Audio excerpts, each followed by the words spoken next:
कक्षा 9 के सभी भैया बहनों को मेरी तरफ से सुप्रभातम, गुड मॉर्निंग। आज आपका शारीरिक शिक्षा में चैप्टर नंबर 2 जिसका नाम है शारीरिक वृद्धि और विकास, मैं आपको आज पढ़ाने जा रहा हूँ। सबसे पहले किताब से पढ़ते हैं, किताब में दिया क्या है।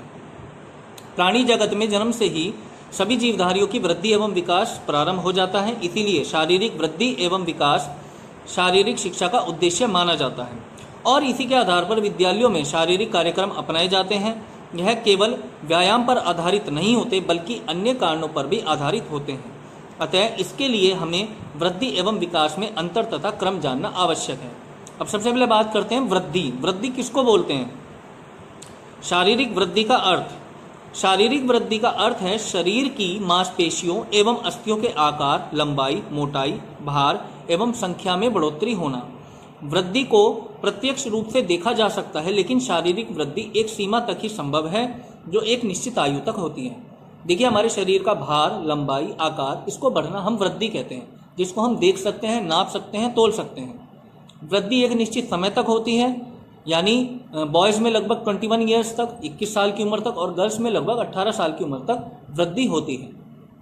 वृद्धि को प्रत्यक्ष रूप से देख सकते हैं, नाप सकते हैं, तोल सकते हैं, महसूस कर सकते हैं। और वृद्धि अचानक कभी नहीं होती। ऐसा कभी नहीं होता कि हमारे नाखून हमने रात को काटे, सुबह एकदम बड़े हो गए। वृद्धि एक निश्चित समय अंतराल से धीरे धीरे मनुष्य में होती है। किंतु अगर हम विकास की बात करें, शारीरिक विकास से आशय है शरीर के आकार में बढ़ोतरी के साथ साथ क्षमता एवं शक्ति में वृद्धि होना। ठीक है, आकार में तो बढ़ोतरी हो रही है, साथ ही साथ हमारी क्षमता और शक्ति में भी बढ़ोतरी होना, इसको हम विकास कहते हैं। इसका क्षेत्र अधिक व्यापक है, अर्थात शरीर के साथ साथ मानसिक, भावनात्मक, सामाजिक एवं गामक विकास भी होता है। यह जीवन पर्यंत चलने वाली प्रक्रिया है। देखिए, विकास का मतलब हमारे गुणों में परिवर्तन होना। जैसे हमने क्लास 8th पास आउट की, हम 9th में आ गए तो हमारा विकास हुआ है। हमारी हड्डियों का बढ़ना, हड्डियों की लंबाई बढ़ना वृद्धि, लेकिन हड्डियों का मजबूत होना विकास। किसी पेड़ का बढ़ना वृद्धि, लेकिन पेड़ की जड़ों का मजबूत होना, उसकी शाखाओं का मजबूत होना विकास कहलाता है। विकास जीवन पर्यंत चलने वाली क्रिया है। हमारी अंतिम श्वास तक, जब तक हमारी मृत्यु नहीं होती तब तक हमारा विकास होता रहता है। हम कुछ ना कुछ सीखते हैं, हमारे गुणों में वृद्धि होती है। विकास को हम नाप या तोल नहीं सकते, विकास को सिर्फ हम महसूस कर सकते हैं। अब वृद्धि और विकास को प्रभावित करने वाले कारक, नंबर 1 वंश और वातावरण। वंश और वातावरण, वंश मतलब हमारे हेरिडिटी, जिसको हम बोलते हैं जेनेटिक। हमारे जितने भी जो भी बड़े हैं, हमारे पापा, दादा, परदादा और उनसे ऊपर जो भी हमारे पितर हैं, हमारे अंदर उनके कोई ना कोई गुण होते हैं। जैसे कहा जाता है इसकी आदत इसके दादाजी की तरह है, इसकी नाक इसके पिताजी की तरह है। मतलब कुल मिला के हमारी शारीरिक बनावट कहीं ना कहीं हमारे बड़ों से प्रभावित होती है। जैसे किसी परिवार में परदादा जी की अच्छी हाइट थी, दादाजी की अच्छी हाइट हुई, पापा की अच्छी हाइट हुई, तो हमारी भी अच्छी हाइट होती है। कहीं ना कहीं 1-2% का अपवाद रहता है, लेकिन मोस्टली हमारी शारीरिक बनावट जो है वो हमारे बड़ों से प्रभावित होती है। ऐसे हमारे गुण, इसकी ये आदत इसके पिताजी पे गई है, इसकी ये आदत इसकी माताजी पे गई है, इसकी ये आदत इसके दादाजी पे गई है। तो कहीं ना कहीं हमारे गुण और हमारी शारीरिक बनावट हमारे पितरों से प्रभावित होती है, हमारे बड़ों से प्रभावित होती है। इसी प्रकार वातावरण की बात करें तो वातावरण मतलब एटमॉस्फेयर, आसपास का माहौल।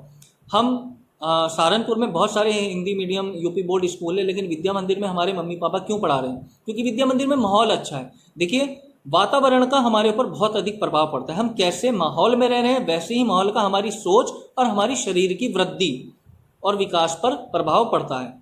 कहीं ना कहीं यहाँ भी 1-2% का अपवाद रहता है, लेकिन मोस्टली अगर हम अच्छे वातावरण में रहते हैं तो अच्छी सोच होती है, और अच्छे वातावरण में रहने से अच्छी सोच होगी तो हमारी शरीर की वृद्धि भी अच्छी होती है। इसके बाद बात करें संतुलित आहार, एक बैलेंस डाइट। हमारे शरीर को एक बैलेंस डाइट मिलना भी बहुत जरूरी है।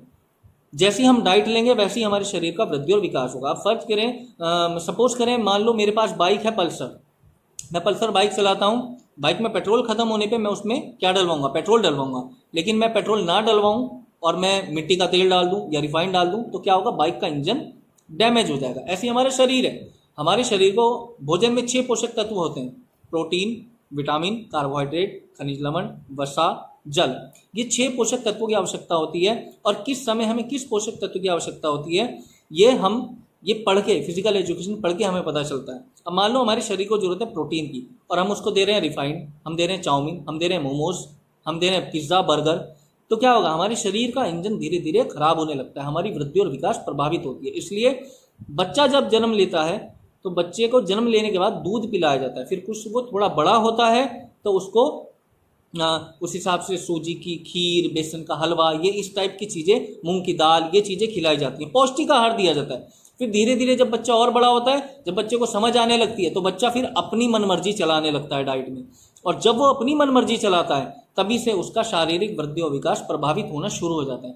ये याद रखें, जो हमने बचपन में खाया पिया वो ताकत आज हमारे शरीर में है, आज जो हम खाए पिएंगे वो आज से 10 साल बाद हमारे शरीर में रहेगी। तो इसलिए हमारी बैलेंस डाइट होना बहुत जरूरी है, और डाइट से ही हमारे वृद्धि विकास पर प्रभाव पड़ता है। हम अच्छी डाइट लेंगे तो हमारे बॉडी का अच्छा वृद्धि और अच्छा विकास होगा, हम डाइट अच्छी नहीं लेंगे तो हमारा शरीर कुपोषण का शिकार हो जाएगा। इसके बाद बात करते हैं व्यायाम यानी एक्सरसाइज। सब जानते हैं एक्सरसाइज से हमारे शरीर का वृद्धि और विकास प्रभावित होता है। हम अच्छी एक्सरसाइज डेली करें। मैंने आपको लास्ट चैप्टर में भी बोला था, लास्ट लेक्चर में, कि 24 घंटे में से कम 1 घंटा हम फिजिकल जरूर करें। तो इसी प्रकार फिजिकल में आप एक्सरसाइज कर सकते हैं। तो इसमें कहा गया, व्यायाम से होने वाले लाभों को ध्यान में रखते हुए माता पिता, शिक्षक, खेल अधिकारियों, समाज सेवियों और सरकार का एक कर्तव्य हो जाता है कि हर व्यक्ति को यथा योग्य व्यायाम कराने के साधन एवं सुविधा जुटाएं। व्यायाम से क्या क्या लाभ होते हैं?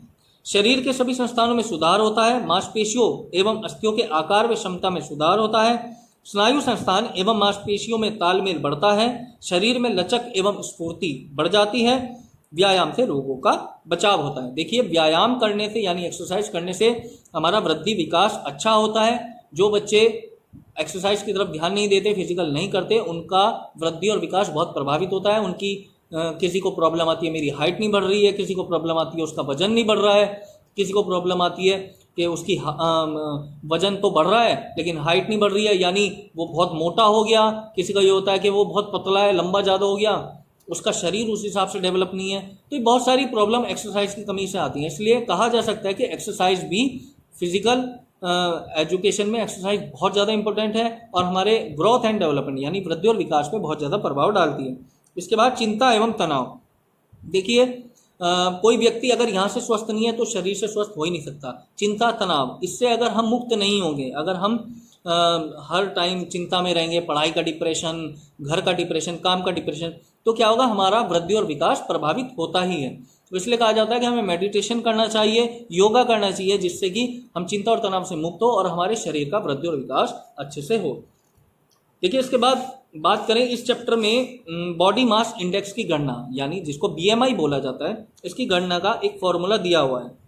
हम सभी अपने शरीर का BMI निकाल सकते हैं। देखिए, जो फॉर्मूला दिया है, मैं जब चैप्टर की ये जो PDF भेजूंगा इसमें आप पढ़ लेंगे, इसमें ये फॉर्मूला दिया है बॉडी मास इंडेक्स का फॉर्मूला क्या है? शरीर का भार यानी किलो में और ऑब्लिक ऊंचाई गुना ऊंचाई मीटर में। जब आप मैं इस लेक्चर के साथ चैप्टर की भी PDF आपको भेजूंगा, आप जब PDF डाउनलोड करेंगे आपको पूरा चैप्टर उसमें मिलेगा, तो आप उसमें देखना BMI का फॉर्मूला दिया है। हम सबको अपनी BMI निकाल के देखना चाहिए।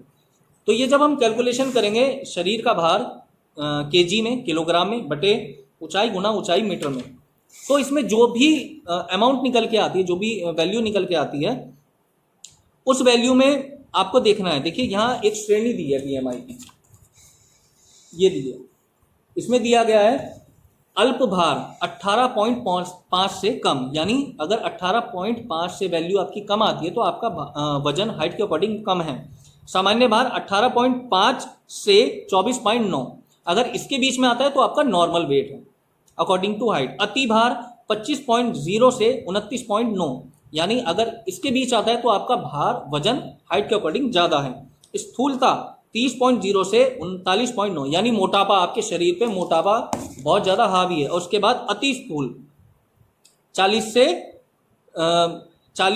से ऊपर, यानी आप बहुत ज़्यादा मोटे हैं। तो आप अपनी BMI जरूर निकाल के देखें। और देखिए फॉर्मूला इसमें क्या है, देखिए ये एक चार्ट दिया है BMI का, ये चार्ट दिया हुआ है। इस चार्ट में इधर वजन दिया है और यहाँ सामने यहाँ हाइट दी है और यहाँ इधर वजन दिया है। देखिए, आप फॉर्मूले से निकाल ले, बहुत अच्छी बात है, वरना ये जो चार्ट दिया है बहुत अच्छा चार्ट दिया है, इससे आप अपनी BMI निकाल सकते हैं। अब देखिए, जैसे मान के चले आपकी हाइट है 5 फुट 4 इंच, ये 5 फुट 4 इंच यहाँ पे बना है और इसके सामने मीटर में हाइट लिखी है, कितनी लिखी है? 1.63 मीटर।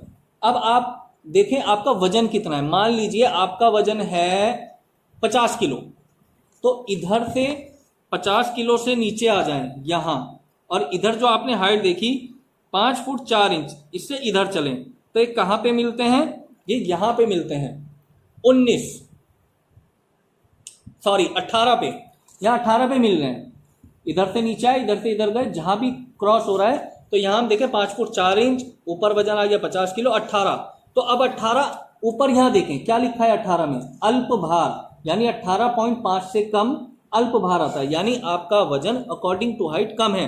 आपका परफेक्ट कहाँ होगा वजन?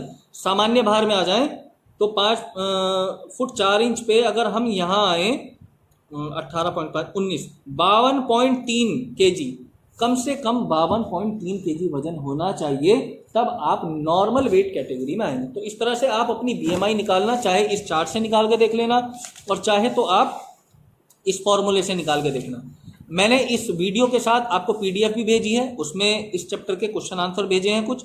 आप इस पीडीएफ को डाउनलोड करना, चैप्टर को पढ़ना और साथ ही साथ क्वेश्चन आंसर भी करना। आपको कोई समस्या आती है आप मुझे कॉल या मैसेज करके आप पूछ सकते हैं, कोई भी आपको परेशानी है मैं आपको आपकी परेशानी का जवाब जरूर दूंगा। और घर पर रहिए, सुरक्षित रहिए। Thank you.